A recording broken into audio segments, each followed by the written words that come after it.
இன்னைக்கு neck pain இருக்கிறவங்களுக்கான speed ரெக்கவரியை தான் இந்த வீடியோவில் பார்க்க போகிறோம்.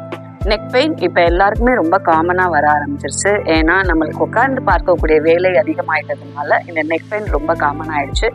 உங்களுக்கு நெக் பெயின் வரப்போ உங்களோட நெக் பெயின் எந்த சைடு இருக்குன்னு பாருங்கள். தட் இஸ் ரைட் சைடா லெஃப்ட் சைடான்னு பாருங்கள்.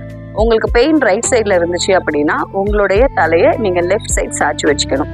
நீங்கள் இந்த சாய்ச்சி வச்சுட்டே நீங்கள் ட்ராவல் பண்ணுறதுனாலோ இல்லை வீட்டில் ஏதாவது ஒர்க் பண்ணுறதுனாலோ இல்லை சிஸ்டமில் ஒர்க் பண்ணுறதுனாலோ எதுனாலுமே உங்களுக்கு பெயின் எந்த சைடு இருக்கோ அதுக்கு ஆப்போசிட் டைரெக்ஷனில் தலையை சாய்ச்சி வச்சுட்டு பண்ணீங்க அப்படின்னா ஒரு 3 ஹவர்ஸில் உங்களுக்கு நல்ல ரிலீஃப் கிடைக்கும்.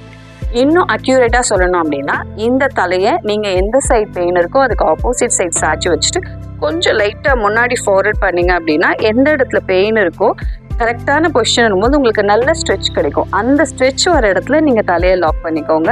இந்த பொசிஷனில் நீங்கள் தலையை வச்சுக்கிட்டே இருக்கப்போ உங்களுக்கு 3 ஹவர்ஸில் நல்ல ரிலீஃப் கிடைக்கும். ட்ரை பண்ணி பார்த்துட்டு உங்களுக்கு ரிசல்ட் எப்படி இருந்துச்சு ஞாபகமாக கமெண்ட் பண்ணுங்கள். அதே மாதிரி உங்கள் ஃப்ரெண்ட்ஸ் அண்ட் ரிலேட்டிவ்ஸ் யாருக்காவது நெக் பெயின் ரொம்ப ஃப்ரீக்வெண்ட்டாக வரும் அப்படின்னா அவங்களுக்கு இந்த வீடியோ ஃபார்வர்ட் பண்ணுங்கள். எக்ஸ்பீரியன்ஸ் பண்ணிவிட்டு எப்படி இருக்குன்னு அவங்களையும் ஞாபகமாக கமெண்ட் பண்ண சொல்லுங்கள். நன்றி, சந்திப்போம்.